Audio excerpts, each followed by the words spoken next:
ارباب منبر، حاضرین محفل، اہل قبور، السلام علیکم ورحمۃ اللہ تعالی وبرکاتہ۔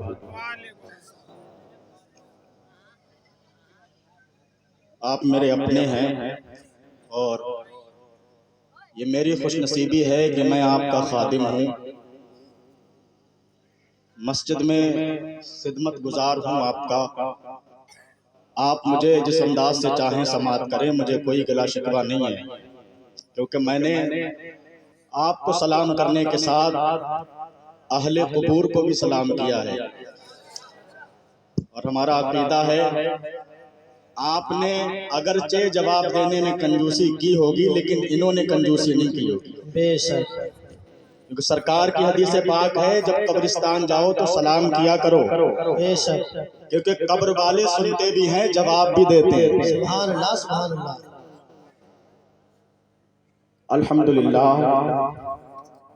الحمدللہ رب العالمین والعاقبۃ للمتقین، والصلاة والسلام علی من کان نبیا وآدم بین الماء والطین، وآلہ واصحابہ الہادین المہدیین الراشدین المسترشدین، اما بعد فقد قال اللہ تبارک و تعالی فی القرآن المجید والفرقان الحمید، ففروا الی اللہ، آمنت باللہ صدق اللہ العظیم وبلغنا صدق رسولہ النبی الکریم، ونحن علی ذلک لمن الشاہدین والشاکرین والحمد للہ رب العالمین۔ آئیے ہم اور آپ سب سے پہلے مصطفیٰ جان رحمت، مجتبیٰ شان قدرت، شمع بزم ہدایت، نو شہ بزم جنت، شب اسرا کے دولہا، آقا و مولا، ماوا و منجا، مالک ہر دو سرا، حضور احمد مجتبیٰ، ارواحنا فدا جناب محمد مصطفیٰ صلی اللہ علیہ وسلم کی بارگاہ میں جی لگا کے تحفتاً درود پاک پیش فرما لیں۔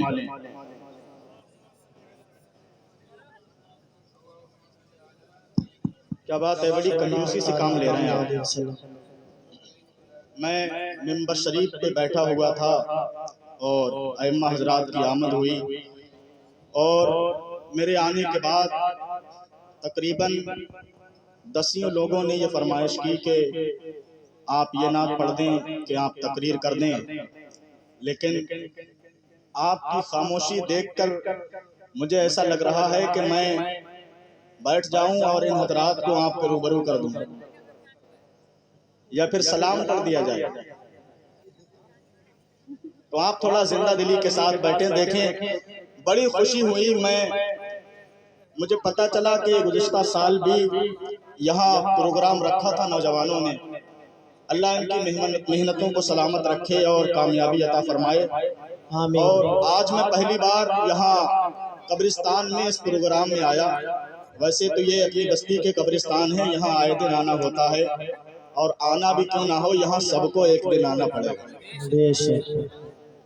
آج آپ مرضی سے آئے ہیں اور ایک دن آنا پڑے گا، مرضی ہو چاہے نہ ہو۔ تو آپ اس نیت سے یہاں بیٹھیں، اور کوئی بات اچھی لگے تو اس پہ سبحان اللہ کہہ دیں، درود پاک پڑھتے رہیں اس نیت سے۔ جلسے پوری سال میں آپ سنتے رہتے ہیں، لیکن ایسے جلسے بہت کم نظر میں آتے ہیں جو خاص قبرستان کے قریب رکھے گئے ہیں۔ تو آپ اس نیت سے بیٹھیں کہ میں جو کچھ پڑھوں گا، میں جو کچھ اپنی زبان سے کہوں گا، اور اللہ اس کا ثواب جو مجھے عطا فرمائے وہ میری طرف سے اللہ ثواب قبر والوں کو عطا فرما دے۔ اور اس پروگرام کی برکت سے اللہ تعالیٰ اس قبرستان میں تمام ایمان والے بندوں، تمام ایمان والی بندیوں کی مغفرت فرما دے۔ اور اس قبرستان کے اندر ہماری بستی کے لوگ ہی دفن ہیں، کوئی اور نہیں ہے، ہماری بستی کے لوگ ہیں، اور یہ ہمارا حق بنتا ہے کہ ہم اپنوں کے لیے دعا کریں تاکہ ہمارے جانے کے بعد لوگ ہمارے لیے دعا کر سکیں۔ چند منٹ کے لیے آپ کی بارگاہ میں حاضر ہوں. ایک مرتبہ محبت سے درود شریف اور پڑھیں. اللہ محمد صلی اللہ علیہ وسلم محمد صلی اللہ علیہ وسلم صلی اللہ تعالی علیہ وآلہ وسلم. صلاۃ و سلام علیک یا رسول اللہ صلی اللہ علیہ وسلم. بار بار فرمائشیں کر رہے تھے یہ کلام پڑھنا یہ کلام پڑھنا. کچھ لوگ کہہ رہے تھے یہ تقریر کرنا وہ واقعہ سنانا. لیکن صحیح بات یہ ہے کہ نہ میں تقریر کرنے کی پوزیشن میں ہوں نہ نعت پڑھنے کی پوزیشن میں ہوں. آج جمعے میں ہی میرا گلا بیٹھ گیا تھا. بہرحال جب تک ساتھ ہے گلے کا تب تک میں آپ کے ساتھ ہوں اور آپ محبت سے سماعت کر لیں. دعا کریں کہ اللہ تبارک و تعالی یہاں ہماری حاضری قبول فرما لے. اس شب برات کے صدقے میں مولا تمام ایمان والوں کی مغفرت فرمائے, سب کی جائز مرادوں کو پورا فرمائے. ذرا محبت سے دیوانگی کے ساتھ بول دیں یا رسول اللہ. جو کھڑے ہیں ان کی بھی ذمہ داری ہے. سارے لوگ محبت سے کہیں یا رسول اللہ. جاگ بندے شرع کے اتوار کے سائے تلے, جاگ بندے شرع کے اتوار کے سائے تلے, تاکہ مر کے سوئے رب کے پیار کے سائے تلے. جاگ بندے شرع کے اتوار کے سائے تلے, تاکہ مر کے سوئے رب کے پیار کے سائے تلے. کیسے عاشق تھے خدا کے اور رسول پاک کے, کیسے عاشق تھے خدا کے اور رسول پاک کے, مسکرا اٹھے صلیب و دار کے سائے تلے. کیسے عاشق تھے خدا کے اور رسول پاک کے, مسکرا اٹھے صلیب و دار کے سائے تلے. مسکرا اٹھے صلیب و دار کے سائے تلے. ہو گیا اللہ راضی اس لیے ان کے غلام, ہو گیا اللہ راضی اس لیے ان کے غلام. وہ نمازیں پڑھ گئے تلوار کے سائے تلے, وہ نمازیں پڑھ گئے تلوار کے سائے تلے. آخری مصروں میں اہل اسٹیج بھی جھومیں گے. ہو گیا اللہ راضی اس لیے ان کے غلام, وہ نمازیں پڑھ گئے تلوار کے سائے تلے. گردش دورہ شکایت ان سے کر دوں گا تیری, ان سے گردش دورہ شکایت ان سے کر دوں گا تیری. گردش دورہ شکایت ان سے کر دوں گا تیری. پہنچنے دے گنبد و مینار کے سائے تلے. سبحان اللہ سبحان اللہ. گردش دورہ سبحان اللہ سبحان گردش اللہ. دورہ گردش دورہ شکایت ان سے کر دوں گا تیری. پہنچنے دے گنبد و مینار کے سائے تلے, پہنچنے دے گنبد و مینار کے سائے تلے. اور آج سرکار ویسے قرنی رضی اللہ تعالی عنہ کی نسبت سے بھی ہم یہاں آئے ہیں اور ان کی یاد میں بھی ہم نے اس محفل کو سجایا ہے. پوری دنیا میں سرکار ویسے قرنی رضی اللہ تعالی عنہ کو اس تاریخ میں یاد کیا جاتا ہے. سرکار ویسے قرنی رضی اللہ تعالی عنہ کے لیے ایصال ثواب کا انتظام و انصرام کیا جاتا ہے. ہر گھر میں ویسے قرنی کی فاتحہ دلائی جاتی ہے. انشاءاللہ اس تعلق سے بھی کچھ باتیں عرض کروں گا. لیکن آؤ پیارے, اللہ نے اپنی پکار مبارک کتاب قرآن مجید فرقان رشید میں ارشاد فرمایا فَفِرُّوا إِلَى اللَّهِ, جس کا ترجمہ یہ ہے اے لوگو دوڑو اللہ کی طرف. بڑی تیزی کے ساتھ منبر پہ ائمہ حضرات تشریف فرما ہے. آپ کو ایک کے بعد دیگرے سماعت کرنا ہے, زیادہ وقت آپ کا ضائع نہیں کروں گا. اللہ نے فرمایا فَفِرُّوا إِلَى اللَّهِ, کہا آؤ اللہ کی طرف, دوڑو اللہ کی طرف. آخر اللہ نے قرآن کریم میں یہ کیوں فرمایا دوڑو اللہ کی طرف؟ اللہ تبارک و تعالی کو ہماری کوئی ضرورت نہیں ہے. ہم جو نمازیں پڑھیں اللہ کو نہ ہماری نمازوں کی ضرورت ہے. ہم جو روزے رکھیں اللہ کو نہ ہمارے روزوں کی ضرورت ہے. تمام چیزوں سے بے نیاز ہے وہ رب, لیکن پھر بھی کہا فَفِرُّوا إِلَى اللَّهِ, دوڑو اللہ کی طرف. اور قرآن کو اٹھا کر دیکھیں, کہیں اللہ نے فرمایا توبوا إِلَى اللَّهِ, توبہ کرو اللہ کی طرف. کہیں اللہ نے فرمایا فَرَجَعَ إِلَى اللَّهِ, اللہ کی طرف رجوع کرو. کہیں اللہ نے فرمایا لا تقنطوا من رحمت اللہ, اللہ کی رحمت سے مایوس مت ہونا. میں نے کہا اللہ کو ہماری نمازوں کی ضرورت نہیں, اللہ کو ہمارے روزوں کی ضرورت نہیں, اللہ کو ہماری نیکیوں کی ضرورت نہیں. اگر پوری دنیا سجدے سجدے میں گر پڑے تب بھی اس کا کوئی فائدہ نہیں۔ اللہ نہ کرے اگر پوری دنیا منکر ہو جائے، پوری دنیا بدعمالی میں زندگی گزارنے لگے، پوری زمین پر کوئی ایمان والا نہ رہے، کوئی اس کا نام لیوا نہ رہے، تب بھی اس کو کوئی نقصان نہیں۔ میں نے کہا اس کا نفع و نقصان ہماری ذات سے منسوب نہیں، تو پھر وہ ہمیں کیوں بلاتا ہے؟ تو اللہ فرماتا ہے میں اپنے بندوں کو اس لیے بلاتا ہوں کہ میں سب سے پیار کرتا ہوں۔ میں نے کہا کس طریقے سے؟ تو علماء نے مثال پیش کر دی، ایک ماں ہو اور اس ماں کے 10 بیٹے ہوں، ایک بیٹا وفادار ہو، ماں اس وفادار سے بھی پیار کرے گی۔ اگر 9 بیٹے وفادار نہ ہو تو وہ ماں ہے جس طریقے سے اپنے وفادار بیٹے سے پیار کرتی ہے تو 9 بیٹوں سے بھی پیار کر رہی ہے۔ اسے غداری سے اور وفاداری سے کوئی لینا دینا نہیں ہے۔ اس کا پیار کرنا صرف اس لیے کافی ہے کہ اس کے دل میں اللہ نے محبت کا ذرہ بے شک، سبحان اللہ سبحان اللہ سبحان اللہ۔ وہ غدار اور وفادار نہیں دیکھتی، سب سے پیار کر رہی ہے۔ تو اللہ کی رحمت نے پکار کے کہا اے دنیا والو، جس ماں کے سینے میں نے اپنی محبت کا ایک ذرہ رکھ دیا ہو تو سب سے پیار کرتی ہے، تو میں تو اس ماں سے کروڑوں درجے زیادہ اپنے بندوں سے پیار کرتا بے ہوں۔ شک، سبحان اللہ سبحان اللہ سبحان اللہ۔ نعرہ تکبیر، نعرہ تکبیر، نعرہ رسالت، نعرہ رسالت، مسلک اعلیٰ حضرت، مسلک اعلیٰ حضرت، نعرہ تکبیر، نعرہ رسالت، سبحان اللہ سبحان اللہ۔ اللہ نے ماں کے سینے میں دل کے اندر اپنی محبت کا ایک ذرہ رکھا۔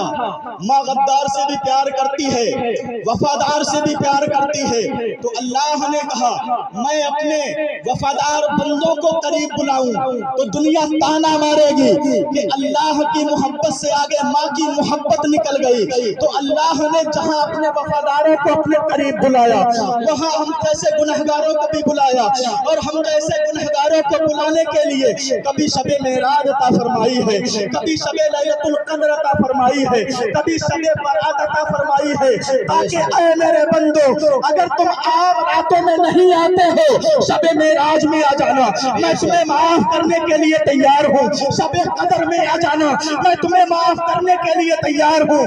اگر اب بھی نہیں آتے شب برات میں آ جانا، میں تمہیں معاف کر دوں گا۔ آگے اللہ نے فرمایا، مصطفیٰ کریم نے اپنی حدیث میں اس کا ذکر کیا، اگر تم شب برات میں بھی نہیں آتے ہو تو اللہ تعالیٰ تمہیں بغیر معافی مانگے معاف کرنے کو تیار ہے۔ بے شک بے شک، سبحان اللہ سبحان اللہ۔ صلی اللہ تعالیٰ علیہ وسلم نے ارشاد فرمایا جب شب برات آتی ہے تو اللہ تبارک و تعالیٰ ایک مرتبہ سرکار نے فرمایا بنو کلب کی بکریوں کے بالوں کے برابر اللہ گناہگاروں کو معاف کرتا ہے۔ آگے فرمایا سرکار نے بنو کلب کی بکریوں کی مثال دی۔ آپ کی بارگاہ میں ایک بات عرض کر دوں، یہ بنو کلب کیا ہے آپ کو سمجھانے کے لیے کہتا ہوں۔ اگر آپ کے پاس ایک بکری کو رکھا جائے اور آپ سے کہا جائے کہ آپ کی ذمہ داری یہ ہے، آپ کی ڈیوٹی یہ ہے کہ اس بکری کے بدن پہ کتنے بال ہیں، عام ان بالوں کو گر کر بتا دیں، آپ کہیں گے ہماری اوقات نہیں ہے ایک بکری کے بال ہم گن پائیں، ایک بکری کے بال کاؤنٹ کر پائیں۔